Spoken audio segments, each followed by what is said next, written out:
Cantiknya design dia. Dual tone color. Okey. Ni adalah tudung Isha Lux daripada AZ Clover. Tengok design dia sangat elegan. Okey.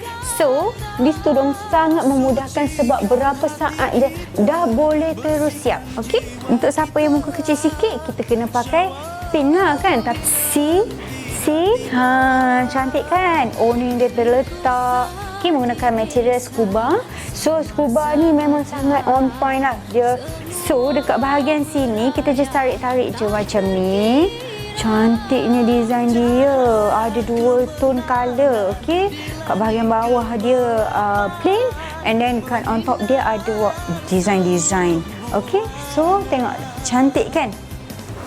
So, stok dia sangat limited. So, kena grab sekarang juga. Dapatkan Isha Lux daripada AZ Clover sekarang. Okay? Bye!